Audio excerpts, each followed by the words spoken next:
There's a strategy that sounds almost too good to be true the first time you hear it.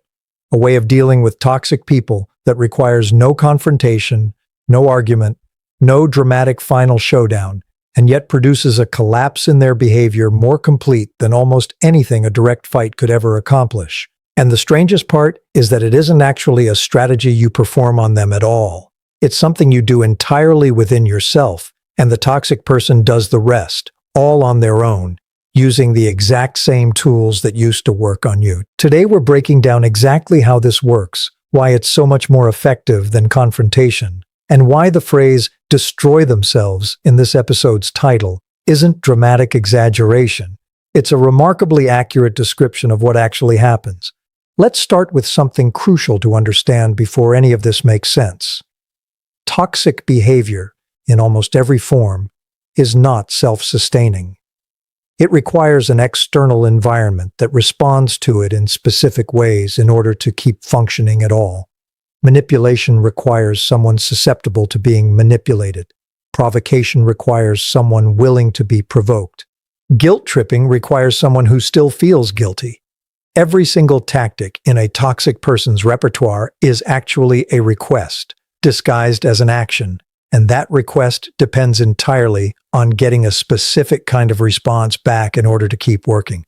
This is the entire foundation of everything we're discussing today. Toxic behavior isn't a self-contained machine. It's a machine that requires your participation as fuel, and removing that fuel doesn't simply weaken the machine. It causes the machine to run entirely on itself, which is precisely the condition under which toxic patterns begin to visibly, sometimes dramatically, fall apart. Let's talk about the actual mechanism, step by step, because understanding why this works is far more valuable than simply being told that it does. The first thing that happens when you stop providing any reaction at all, not a cold, punishing silence, but a genuine calm absence of the emotional response a toxic person is used to receiving, is that their behavior, which was calibrated for years around getting a specific result, suddenly stops producing any result whatsoever. This creates something psychologically significant, an escalation loop with no natural endpoint. Most toxic behavior operates on an internal assumption that increasing the intensity will eventually produce the desired reaction, because that's exactly what's happened every time before. Guilt not working yet? Increase the guilt. Provocation not landing? Make it sharper.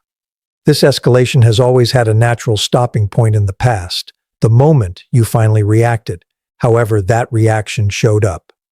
Remove that stopping point entirely, and the escalation doesn't simply plateau.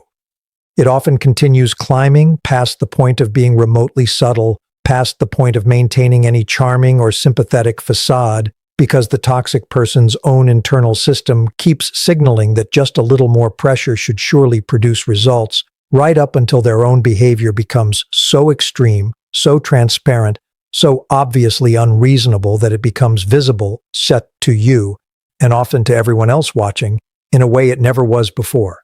This is the first way toxic people effectively expose themselves without you ever needing to say a word. The absence of your reaction forces their tactics to escalate past the point of plausible deniability, revealing in stark relief exactly what was always happening beneath the surface of a dynamic that used to look far more subtle and far more sympathetic to any outside observer. The second mechanism, without your engagement, a toxic person loses their primary source of narrative material. This is worth understanding carefully because a huge amount of toxic behavior depends on an ongoing supply of reactions to react to. Your anger becomes evidence of your instability. Your hurt becomes evidence of your oversensitivity. Your explanations become material to twist and reframe. When you stop supplying any of this raw material, something interesting happens. The toxic person, still needing to maintain whatever narrative serves them, has to generate that narrative increasingly from nothing, without any actual behavior from you to distort or exaggerate. This is precisely why people who successfully detach from a toxic dynamic often report a strange phenomenon. The toxic person's account of what's happening becomes increasingly disconnected from observable reality, increasingly focused on things that supposedly happen privately, in conversations nobody else witnessed because they no longer have any visible external material to work with. And a narrative that has to be entirely invented rather than exaggerated from something real tends to become transparently unbelievable to anyone paying close attention, including eventually people who previously gave the toxic person the benefit of the doubt. The third mechanism, and one of the more psychologically interesting ones, toxic people, deprived of a reactive target, frequently turn their tactics on whoever else happens to be nearby, because the underlying compulsion driving the behavior doesn't simply disappear once one source of supply goes quiet. This is genuinely important to understand because it explains a pattern reported constantly by people who've successfully detached from someone toxic. Watching that same person's behavior surface, often quite quickly in other relationships, with new partners, with co-workers, with family members who previously stayed out of the original dynamic entirely. This isn't a coincidence, and it isn't really about you having somehow fixed or provoked this outcome. It's simply what happens when a compulsive pattern loses its primary outlet and has to find a new one, and that redirection often happens in full view of people who are now, for the first time, seeing directly what you spent years managing quietly and privately. The fourth mechanism, the specific, unmistakable evidence of your continued well-being, entirely independent of the toxic person's influence, becomes a kind of silent, undeniable indictment that requires no words at all. This is one of the more subtle but powerful elements of this entire dynamic. A toxic person's self-narrative almost always depends at some level on believing they were either justified in their behavior or that their behavior wasn't actually as significant as it's being made out to be. Watching someone they've mistreated not just survive, but genuinely thrive, building a stable, peaceful, visibly improved life with no ongoing drama, no visible suffering, no continuing entanglement with them at all, directly contradicts whatever story they've constructed to make their own behavior feel acceptable. This contradiction doesn't require you to say a single word about it. Your simple visible flourishing becomes evidence they cannot argue with, cannot reframe, cannot dismiss as exaggeration, because it's happening entirely outside their control and entirely without their input. The fifth mechanism, and the one that ties everything else together, without an external target to blame for problems that were never actually caused by you in the first place, a toxic person is eventually left facing the accumulating, undeniable consequences of patterns that have nothing to do with you at all, often for the first time in years. This is genuinely the crux of why this entire approach produces something that looks, from the outside, remarkably like self-destruction. As long as you remained engaged, you functioned, whether you realized it or not, as a kind of pressure valve, absorbing blame, absorbing consequence, absorbing the fallout that toxic patterns generate. Remove yourself from that role entirely, and the consequences of those patterns don't disappear. They simply have nowhere else to go except back toward their actual source, often producing exactly the kind of visible unraveling. Failed relationships, professional difficulties, social isolation that would have been quietly absorbed and managed, invisibly, for as long as you remained available to absorb it. I want to be careful here, because this entire framing could easily be misread as encouraging spite, as suggesting the actual goal of detachment is to watch someone suffer. And that's not the accurate spirit of what we're discussing today. The goal was never to engineer someone else's downfall. It's simply an honest description of what naturally, mechanically happens once you stop participating in a dynamic that was never sustainable without your involvement in the first place. The collapse, when it happens, isn't something you're doing to them. It's something their own pattern does to itself, the moment it no longer has anywhere else to go. And this is exactly where we're headed in the second half of this conversation, what it actually takes internally to sustain this complete withdrawal of reaction long enough for these mechanisms to fully play out, why the temptation to re-engage, even just once, resets the entire process, and why understanding this dynamic clearly gives you something far more valuable than watching someone else's collapse. It gives you the permanent freedom of never needing their downfall in order to feel like your own peace was ever real to begin with. Let's talk about what it actually takes to sustain this complete withdrawal of reaction long enough for these mechanisms to fully play out. Because understanding the theory is one thing, but living inside the actual practice of it, day after day, sometimes for months or years, is a different challenge entirely, and it's where most people who attempt this approach actually fail. The first requirement, and the one that catches people off guard the most, expecting the intensification we described in the first half, rather than being destabilized by it when it happens. This matters enormously because the natural human assumption is that withdrawing reaction should produce an immediate, visible calming of the situation. Surely if you stop engaging, things should get easier, quieter, less chaotic almost right away. What actually happens, especially in the early weeks of genuine withdrawal, is often the opposite. The escalation we discussed, the toxic person pushing harder, trying new angles, testing whether just a little more pressure will finally reopen the old channel, tends to make things feel, in the short term, significantly worse before they get better. People who don't expect this often interpret the intensification as proof that their withdrawal is failing, or even making things worse, and re-engage right at the exact moment when holding steady would have actually produced the shift they were hoping for. Knowing in advance that this intensification is a normal, expected, even necessary part of the process, rather than evidence of failure, is what allows someone to hold through it rather than abandoning the approach right before it would have actually worked. The second requirement is building genuine alternative sources of validation, meaning, and connection, because withdrawal from a toxic dynamic leaves a real gap that has to be filled with something, or the pull to refill it with the old familiar source becomes almost unbearable over time. This is one of the most practically important pieces of sustaining this kind of detachment, and it's often underestimated by people who focus purely on the willpower required to simply not respond. Willpower alone, without anything else filling the space that toxic engagement used to occupy, tends to erode over time, because human beings are not actually built to sustain an empty space indefinitely. The people who successfully maintain this kind of withdrawal long-term tend to be actively building something else during the same period. New friendships, rebuilt old ones, genuine interests and pursuits that provide real engagement and real meaning, so that the absence of the toxic dynamic isn't simply a void, but is instead being actively replaced by something genuinely nourishing. The third requirement, developing enough internal stability that the toxic person's escalating attempts to provoke a reaction don't actually succeed in destabilizing your own sense of what's true.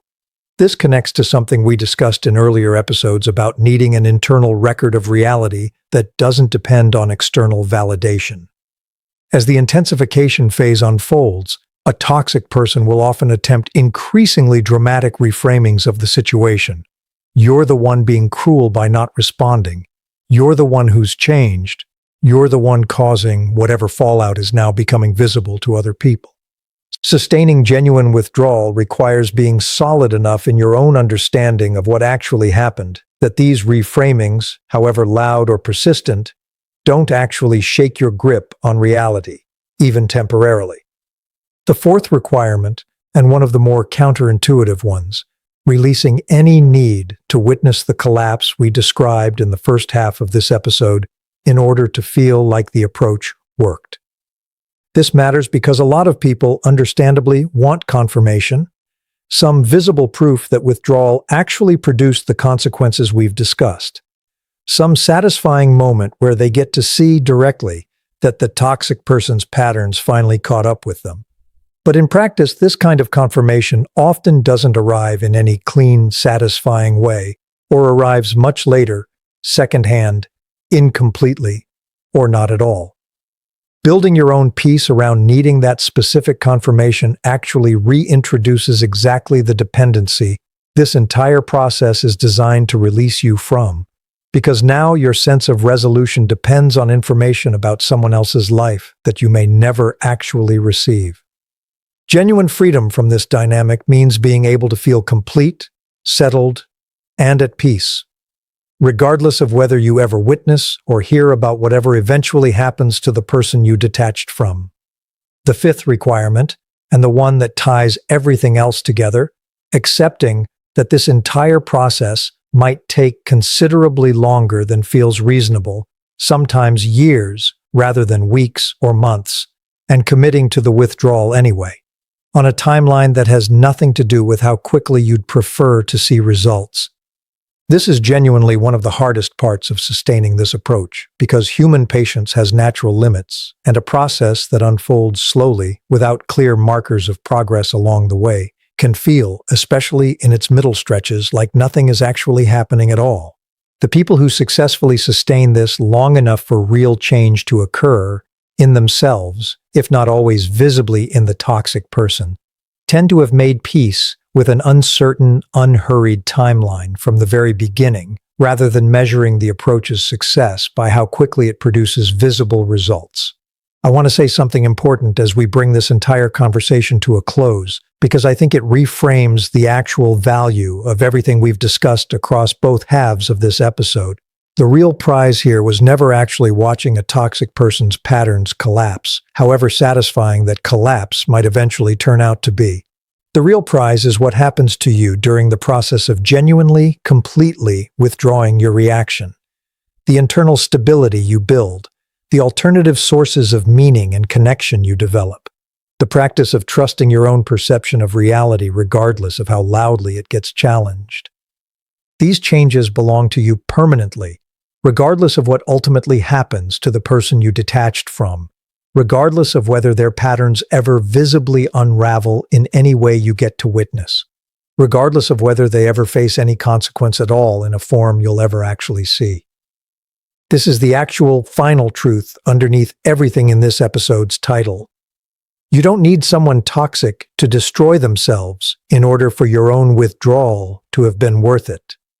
The withdrawal itself, sustained genuinely and completely, produces something valuable entirely independent of whatever happens to them afterward. A version of you that no longer needs anyone else's downfall in order to feel like your own peace was real, earned, and permanently yours. I want to leave you with an image, because I think it captures everything we've walked through today better than any explanation could. Picture a fire, burning steadily for years inside an old furnace, fed constantly, deliberately, by someone standing nearby who kept adding fuel to it, log after log, without ever quite realizing how much of their own effort was going into keeping that fire alive. The fire looked for a long time like something powerful, something with its own independent life and force, flames that danced and roared and demanded attention, that seemed, in the moment, almost impossible to ignore or walk away from. And then, one day, the person standing beside that furnace simply stops feeding it. Not with anger, not with a dramatic final log thrown in one last defiant gesture, just a quiet, complete cessation of the fuel that was always, secretly, the only thing keeping those flames burning this high in the first place. At first, the fire doesn't simply go out. It does something almost the opposite. It burns through whatever fuel remains inside it more quickly, more erratically, flaring up in sudden, desperate bursts that look for a moment even more intense than before, consuming whatever's left inside the furnace at a rate that has nothing left to sustain it.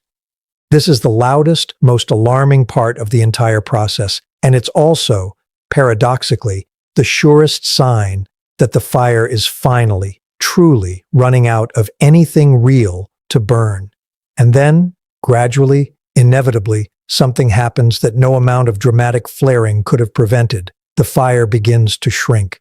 The flames that once seemed so powerful, so impossible to walk away from, reveal themselves for what they actually always were, entirely dependent on a supply of fuel that was never their own, burning only for as long as someone else kept feeding them, never actually possessing any independent power of their own at all.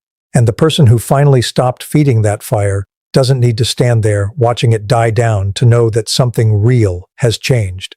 They can simply, quietly, walk away from the furnace entirely, toward a life that was never actually supposed to be spent standing beside someone else's fire, feeding flames that were never going to warm them the way a fire of their own, tended by their own hands for their own life, finally could.